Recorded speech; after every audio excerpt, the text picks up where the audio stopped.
In this video I'm giving you my first impressions of these, the ASICS Magic Speed 2. What is up everybody and welcome back to the channel. Now we've got the Magic Speed 2 back on the channel. Now if you've not seen the first video we did on these, check it out. And it wasn't a review by me, it was a review by Simon. He's been in the shoe and he's going to be coming back on the channel because he's basically nearing 100 miles in the shoe.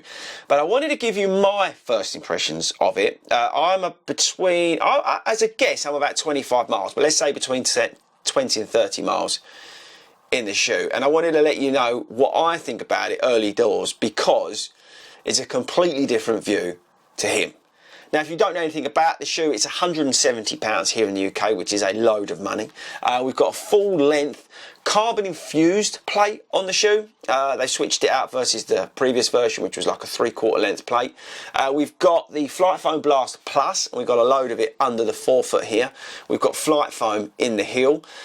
We've got a great upper on it, which is super breathable, very Speed Sky Plus feel to the shoe. It's got a 5mm drop from memory, and it's about, I'm going to get this wrong, but I think it's about 8.25 ounces for my UK 9.5.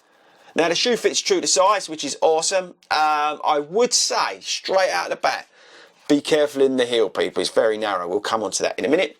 And then on the outsole, we've got like this very similar, there's not a hard plus, but very similar rubber to what's on the Speed Sky Plus, but it's a lot thicker and feels a lot more durable than what was on the Speed Sky Plus. This is definitely a thicker, more durable version of that.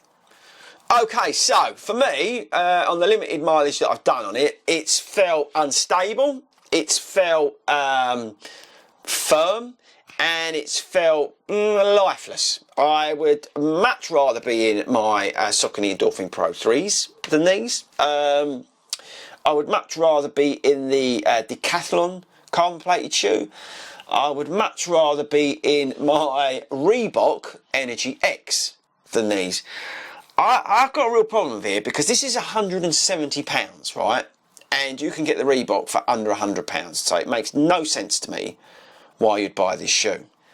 The other reason I think this doesn't make any sense is because you can get the Saucony Endorphin Pro 3, which again has a TPU plate in it. It's 165 quid or whatever it is, but it's just such a better ride, and it's much more stable. This shoe in the heel, I'm like this. I'm literally all over the place in it. Now, as I said to you, Simon's got a completely different view on this shoe, and you wait till you see his video that's going to be coming out soon. You know, he's been literally living in the things. But again, just as an example of the widths, this is the Pro 3 from Saucony. It's just, I don't know. Right, okay.